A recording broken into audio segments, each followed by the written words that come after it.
All right, hi you guys. Today we're going to be talking about finding circumference, okay? When we talk about finding circumference, what we are talking about is the distance around a circle, okay? Not the area of the circle, the space within the circle, but the area around. So just imagine if I drew a circle on the ground, and if I took a piece of rope and I lined the circle that I drew on the ground with the rope, and if I pull that rope back up and stretch it out, say if my arms are stretched out wide, I can measure that distance in the perimeter, or the circumference around that circle is what I'm trying to find. Now, there are two different versions that we will be using of pi when determining circumference, because remember, you also have two different versions of the circumference formula. We have 2 pi r is equal to c, or circumference, and then pi d is also equal to circumference. And I'll show you what that looks like in just a second. Now this 7.9b is going to be the text that we're going to be looking at today. So let's go ahead and switch over to my drawings page. Now, if you notice here, and I'm going to move my window up, okay? So if you notice here, I have my handy dandy calculator. I have my text laid out here. I'm going to be giving us 4 different examples. The first of which we're going to be looking at just using the diameter. And the second, we're going to be using the alternate version of pi, plus we're going to be using the radius. So, step number 1 says that I'm going to draw a circle. Okay, and that circle doesn't look to be the best, but it's going to have to do. I'm going to maybe draw using a marker. Okay, maybe that looks a little bit better. Okay, good. So now we have a circle, which I'm going to say has a 34-foot diameter. So the first thing that I want to do is I want to identify my diameter, which I have is 34 feet. Next thing, I want to go ahead and make sure that I have a formula that I'm going to use. So step number 2 says that I'm going to use the formula pi d. Okay, that symbol here is pi.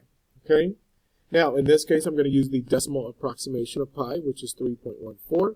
And then I'm going to multiply that by 34, which is the dimension for my feet. I'm then going to multiply that out. Now, of course, as a 7th grader, you guys are simply going to be using you're going to be using a version of, basically you're going to be doing everything by hand. You're not going to be able to use a version of the calculator that I would be able to use for the sake of speed. So I'm going to multiply, and I'm going to back this out because I have 55 from an earlier example. I have 34 multiplied by 3.14. Okay, I'll show you that in your calculator. And I'm going to hit enter, and that's going to give me 106.76. So, one thing that I did not tell you guys is we have to make sure that we use the approximation symbols. So we have about 107.6. And the reason that I'm using that approximation symbol is because of the fact that pi, this 3.14, is an approximation. And so we approximate our answer to be 106.76. What if I wanted to round to the nearest tenth? Okay, rounded to the nearest hundredth is here. Rounded to the nearest tenth would be 106.8. Because I know I look at this number in the tenths place, use this number right next door to tell me if I go up or if I stay the same. What if I wanted to round to the nearest whole number? Rounded to the nearest whole number would be 107. Let's go ahead and look at another example. Oh, but what I did do, and I forgot, shame on me, is to put our unit.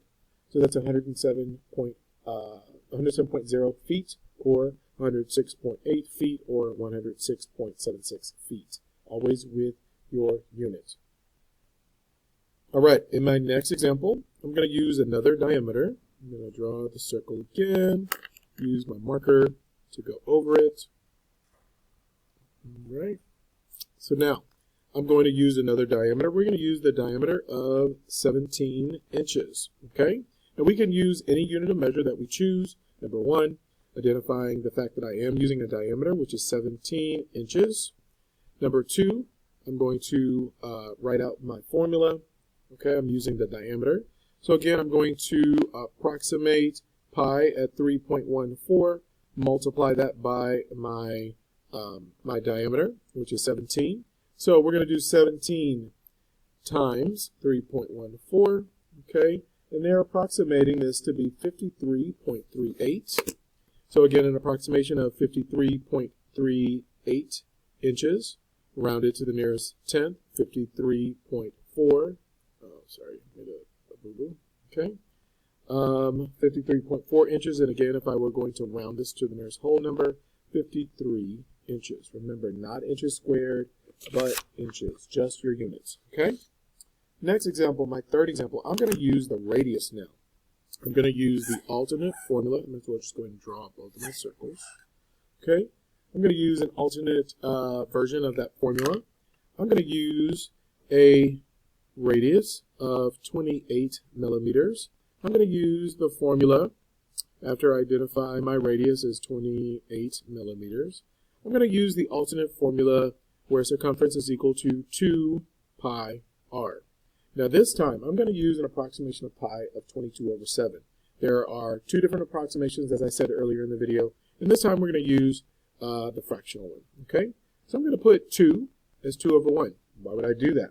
Because I'm dealing with a fraction. I want everything just to be in a fraction. And as we remember from earlier videos, any number over 1 is going to be a fraction, or could be phrased as a fraction. 22 over 7. And then I'm going to use my radius as 28 over 1. Now, remember, when we are dealing with fractions, we always want to try to look for an opportunity to cross, simplify, so we're not dealing with monstrous numbers when it's time for us to start simplifying. So I know 2 and 7. Is there any factor between 2 and 7 besides 1? Nope. What about 22 and 1? No. 22 and 1 again? Nope. What about 28 and 7? Sure. Greatest common factor is 7. And when you think about the greatest common factor, think about what is the greatest number that I can divide by both of those numbers. That's what you should be thinking. 7 is that number. So 7 divided by 7 is 1. 28 divided by 7 is 4. So what I'm going to do now is just multiply out 22 times 4 over 1 times 1 times 1. When I simplify that, the number is going to be, let's see, 22 times 4 is 88, times 2 is going to be 176 over 1, or just 176. And again, we're going to approximate that to be 176, or 176 millimeters, okay? The approximation is 176 millimeters. Let's go ahead and make our way down again to another example using the fractional equivalent of pi. I want this radius to be 7 kilometers, okay? So my radius is going to be 7 kilometers. I'm going to next I should say, put down my formula, 2 pi r, 2 over 1, because I'm using that fractional equivalent again, or approximation, I should say. 7 over 1. Okay, again, knowing what I know, being a good mathematician, simplifying these things, the greatest common factor between 7 and 7, of course, is 7. So now, approximating that to be 2 times 22 times 1 over 1 times 1 times 1. Okay, and draw a line there. So, you can see everything. So again, approximating this to be 44 over 1, or approximating just to be 44 kilometers. Okay? So, working with circumference is just that simple, guys. Okay? So, if you have any other questions, please back up this video, rewatch it again, see if there's anything that you can glean from it. If not, please come to class with a question prepared about something that you are confused about dealing with circumference. Or you may show up at one of my 2 tutorials per week. And as always, guys, I will see you tomorrow.